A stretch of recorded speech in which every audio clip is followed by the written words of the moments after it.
Au nom du Père et du Fils et du Saint-Esprit. Amen. La paix de Jésus soit dans votre maison. J'espère que vous allez bien et que vous êtes dans la paix et la joie de Jésus. Amen. Alors, je vous propose que cet été, à chaque jour suffit sa peine, et que nous profitions pour, au moment de cette arrivée de la fête de Sainte Marie-Madeleine, eh bien, de faire un petit peu,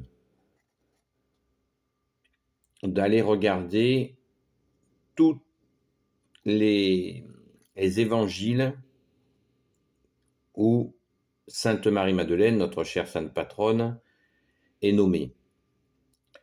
Il se trouve qu'elle est nommée, je fais une estimation, dans les 20 fois. Donc vous voyez, elle est très présente dans les évangiles. Donc, je vous propose de commencer à se faire un petit peu une idée de chaque intervention à chaque fois qu'on parle de Sainte Marie-Madeleine. J'ai essayé de le faire chronologiquement, mais c'est pas évident. Voilà. C'est pas évident parce que je suis pas sûr de la chronologie, mais c'est pas très très important. On fait les 3 croix. On va commencer par Saint Luc au chapitre 7, verset 36. Le pharisien et la femme pécheresse. Un pharisien avait invité Jésus à manger chez lui. Il entra dans la maison du pharisien et s'allongea pour le repas. Or, dans cette ville, il y avait une femme connue comme pécheresse. Sachant que Jésus était à table dans la maison du pharisien, elle se procura un vase précieux rempli de parfums. Elle se tenait en arrière aux pieds de Jésus et elle pleurait. Bientôt, ses larmes commencèrent à inonder les pieds de Jésus. De ses cheveux, elle les essuyait et les embrassait longuement, puis elle y versait du parfum. En voyant cela, le pharisien qui l'avait invité se dit en lui-même : si cet homme était prophète, il saurait que celle qui le touche est une pécheresse. Il connaîtrait cette femme et comme elle est. Jésus prend la parole et lui dit : Simon, j'ai quelque chose à te dire. Et celui-ci de répondre : parle, maître. Jésus reprend : un homme a prêté de l'argent à 2 clients. L'un lui doit 500 pièces d'argent, l'autre 50. Comme aucun des deux n'a de quoi lui rendre, il efface leur dette à tous les deux. Lequel, à ton avis, l'aimera davantage ? Simon répond : je suppose que c'est celui qui avait la plus grande dette. Jésus lui dit : tu as bien jugé. Et se tournant vers la femme, il dit à Simon : tu vois cette femme ? Je suis entré chez toi, et tu ne m'as pas versé d'eau sur les pieds, mais elle les a inondés de ses larmes, et les a essuyés de ses cheveux. Tu ne m'as pas embrassé, mais depuis qu'elle est entrée, elle n'a pas cessé de m'embrasser longuement les pieds. Tu ne m'as pas parfumé la tête, alors qu'elle a couvert mes pieds de parfum. C'est pourquoi, je te le dis, ses péchés, ses nombreux péchés, lui sont pardonnés, parce qu'elle a beaucoup aimé. Mais celui à qui l'on pardonne peu, aime peu. Jésus dit alors à la femme : tes péchés sont pardonnés. Et les invités commencèrent à se dire les uns aux autres : comment peut-il maintenant pardonner les péchés ? Mais de nouveau, Jésus s'adressa à la femme. « Ta foi t'a sauvée, va en paix. » Eh bien, nous continuons au chapitre 8, versets 1 à 3. Les femmes qui accompagnaient Jésus. Jésus parcourait ainsi villes et villages, prêchant et donnant la bonne nouvelle du royaume de Dieu.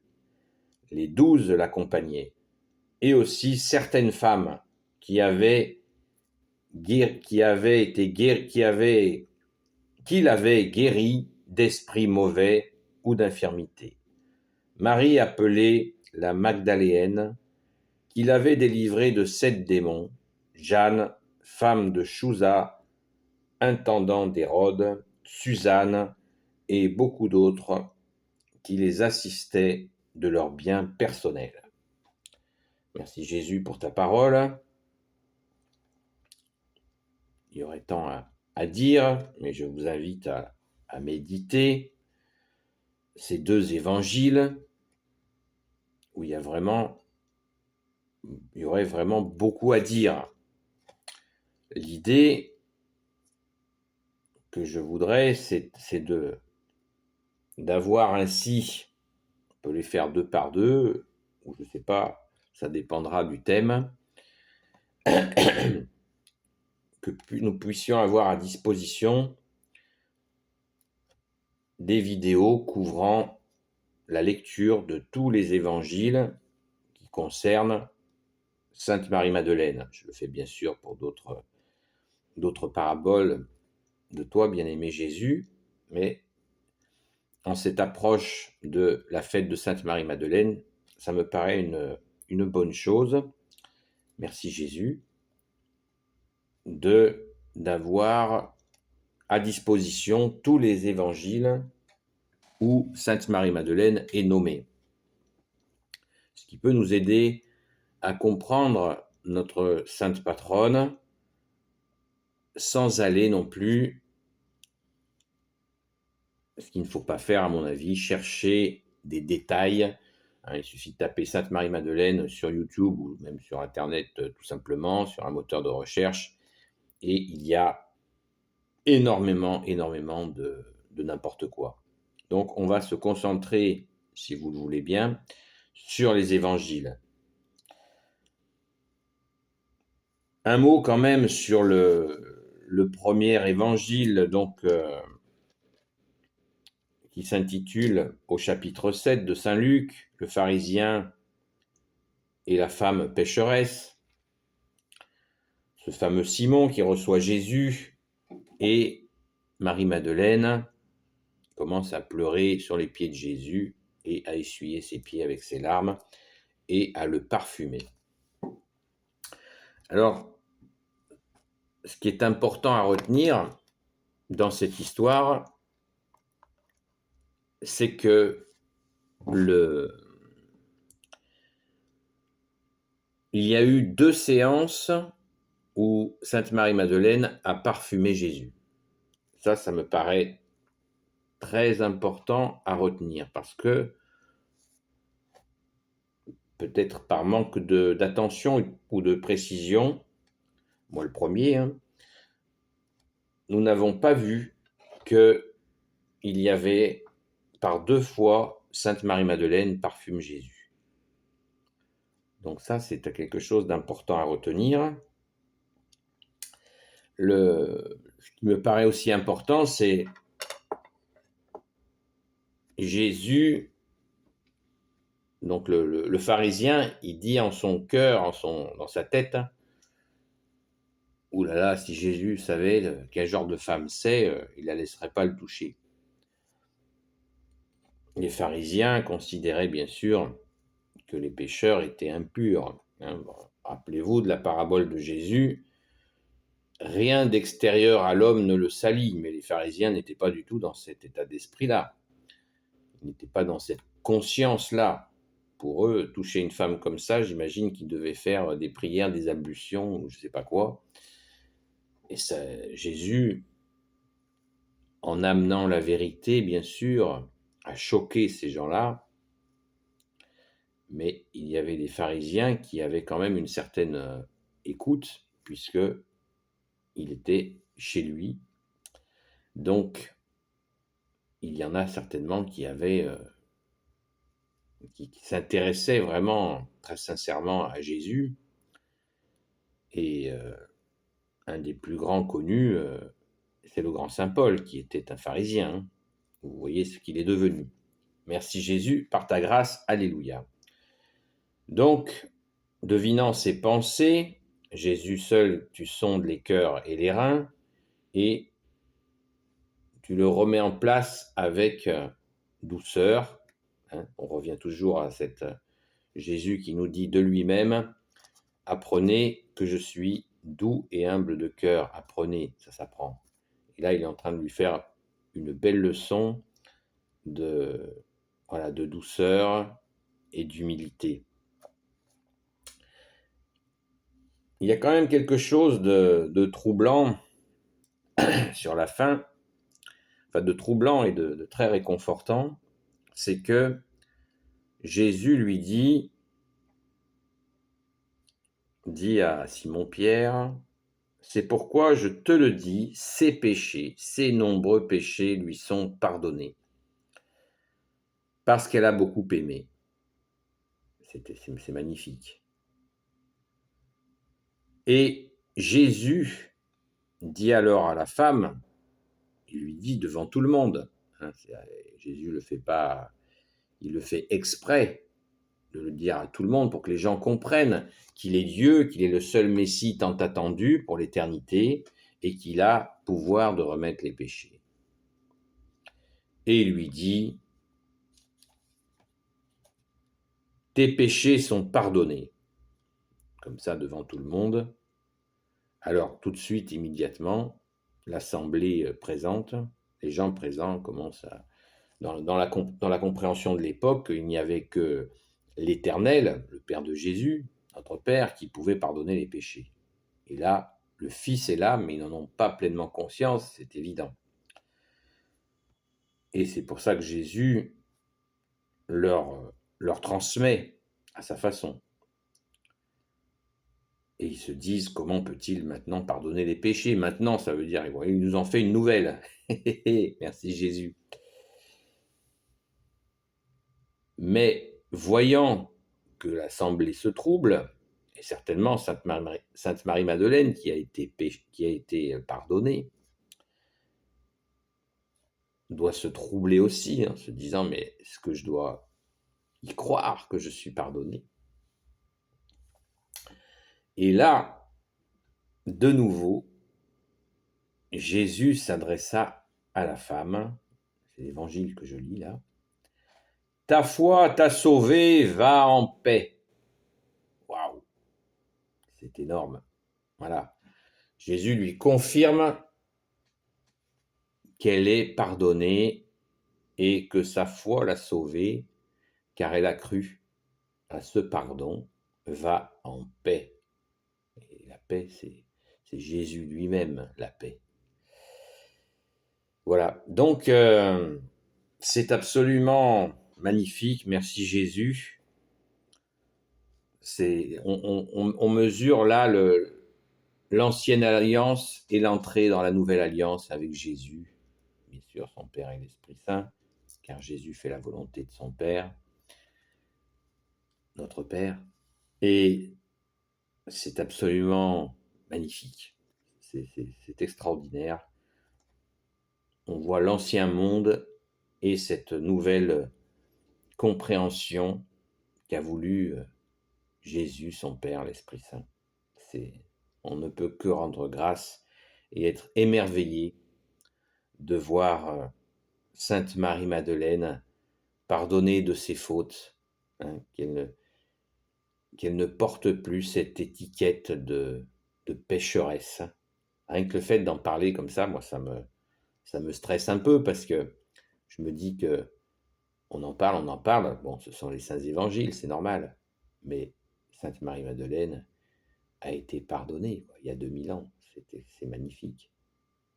Et le pardon de Jésus, c'est pas de la rigolade, hein. Ta foi t'a sauvé, va en paix. C'est magnifique, merci Jésus. C'est absolument magnifique. Et comme une confirmation, après saint Luc écrit au chapitre 8 que beaucoup de femmes suivaient Jésus. C'est y compris, donc, il les a guéries, dont certaines femmes qu'il avait guéries d'esprits mauvais ou d'infirmité. Donc, plusieurs femmes qu'il avait guéries d'esprits mauvais et même d'infirmité. Merci Jésus, alléluia. Et Sainte Marie-Madeleine est nommée. Voilà. Donc, une fois que ces femmes, et aussi certainement beaucoup d'hommes, Jésus les a guéris, eh bien, ils le suivent, elles le suivent. C'est magnifique, et jusqu'à mettre à sa disposition, leur bien personnel. Alléluia! Voilà 2 évangiles qui ont l'air, peut-être, on verra qu'il y en a qui précèdent, mais il semblerait que l'entrée en scène, si on peut dire, si je peux m'exprimer ainsi, de Sainte Marie-Madeleine commence, sachant que nous avons très peu d'informations sur le sujet. Donc, je vous invite à relire ces évangiles, ces saints évangiles de saint Luc, chapitre 7, et chapitre 7, je vous le reprécise, versets 1 à 3, et saint Luc, chapitre 8, non, saint Luc, chapitre 7, je vais y arriver, versets 36 à 50, et saint Luc, chapitre 8, versets 1 à 3. On ne peut que rendre grâce. On ne peut que rendre grâce face à cette bascule de l'ancienne alliance à la nouvelle alliance. J'insiste là-dessus. Merci Jésus, alléluia, et merci à Sainte Marie-Madeleine qui a participé dans la foi, en cette confiance en Jésus, alors que la plupart des gens étaient dans le jugement. Ils ne devaient certainement pas être connectés avec leur cœur pour capter cette arrivée du Messie unique et définitif que tu es Jésus pour l'éternité. Amen. Béni soit le Père, le Fils et le Saint-Esprit. Amen. Ô Jésus, toi qui peux tout et qui portes tout, toi le Sauveur, toi l'Emmanuel, je te confie toutes celles et ceux qui regarderont cette vidéo ainsi que leurs proches selon ta sainte volonté. Sainte Marie, Reine des cieux, toi l'Immaculée Conception, toi qui écrases le serpent, toi qui es la lune sous tes pas. Saint Joseph, toi le juste et le saint, toi le sage, toi la terreur des démons, toi le saint gardien de la Sainte Église catholique apostolique. Sainte Marie-Madeleine, notre chère sainte patronne, et vous tous les saints et saintes, amis de Jésus.